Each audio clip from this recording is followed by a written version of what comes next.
Salman Soos, respond to what you've just heard. What is being suggested by the government is that that whatever's happened over the last years is a legacy of the previous 10. That therefore, when you look at employment, don't look at it only in the context of 23-24, look at it in the context of what happened before 2014. Does the Congress, for example, have a plan for generating jobs?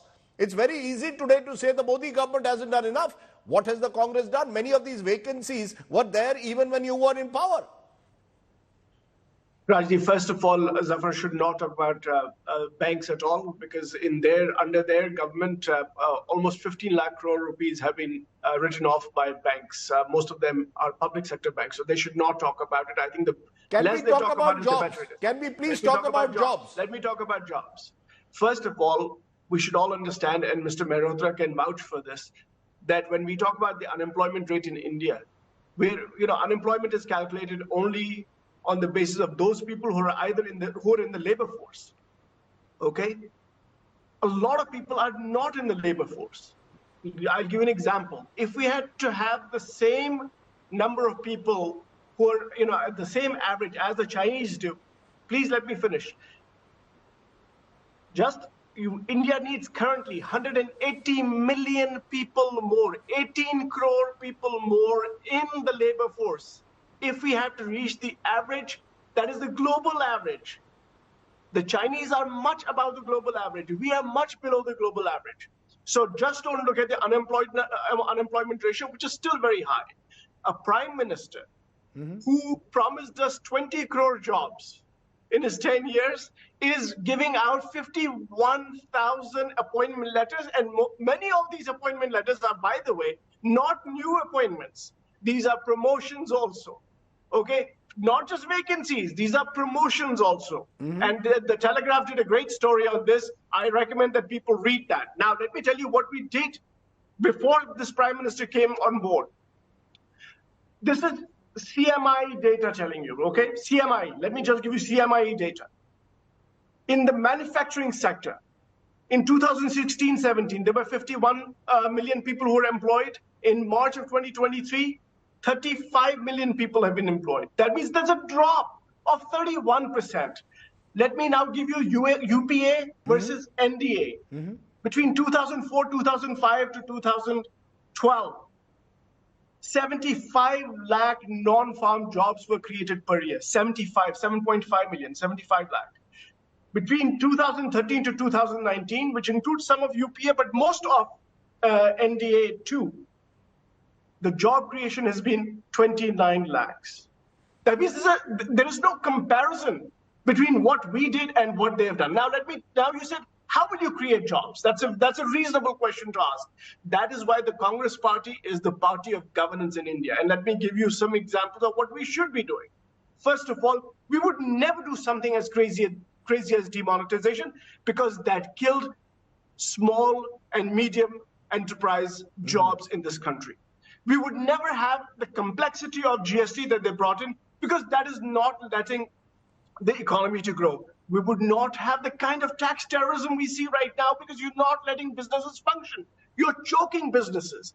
How will you create jobs if your private investment isn't there? One more thing, Rajdeep, for our viewers to keep in mind, and this is a warning sign for us. If you look at the profile of workers in India, our workers are aging.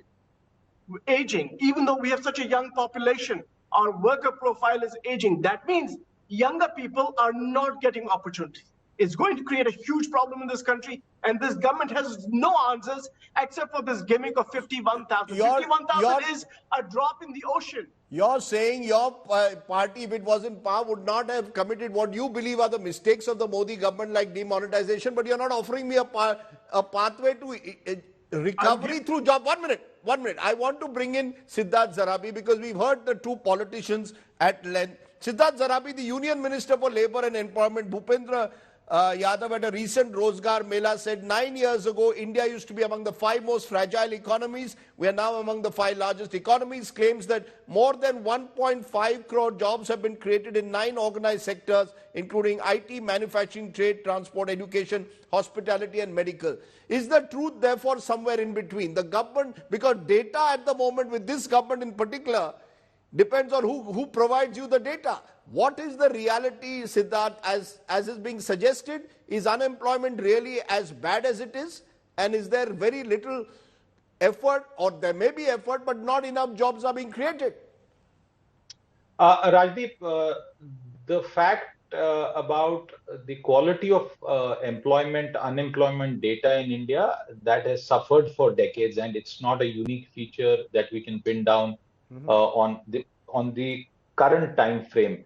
I would say that the comparison, instead of politics, should be between pre-COVID and post-COVID. There are 5 sources of data that professional economists, analysts, and even journalists who can manage look at when it comes to employment. And among that 5, the PLFS, the Periodic Labor Force Survey, followed by the EPFO, followed by the Quarterly Survey, then Manrega, which is quite a good indicator of rural wage creation, and then finally the CMI. There are 5 different sets. You can cut and look at it whichever way. I will just cite one particular angle for a debate regarding the data. And to cite former CA, Dr. Krishnamurthy Subramaniam, he has, in a very extensive, detailed recent paper, said, and I'll try and just give the headline number. He says, post-COVID, rural employment rose 17.7%, urban 12.8%. This is in one particular category. There are dozens of categories.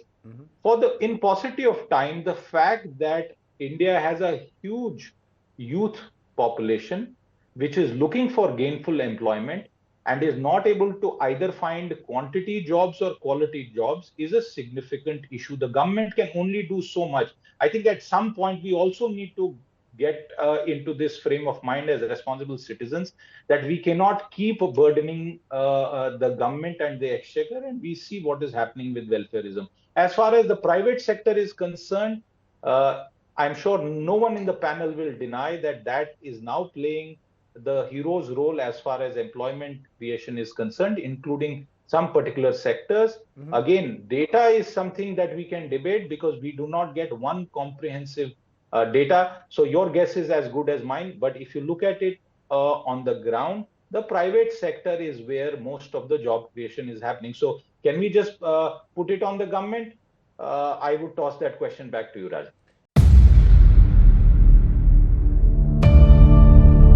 India's #1 political reporter Defines what seems to be happening, vendetta politics. कोई दूध के से धुला हुआ नहीं है. Unmatched eye, unmatched experience. The world has changed. My black hair has become grey as well. And with unmatched passion for the story. Do not monopolize the conversation. When it's 100% news that matters. It's News Today with Rajdeep Sardesai.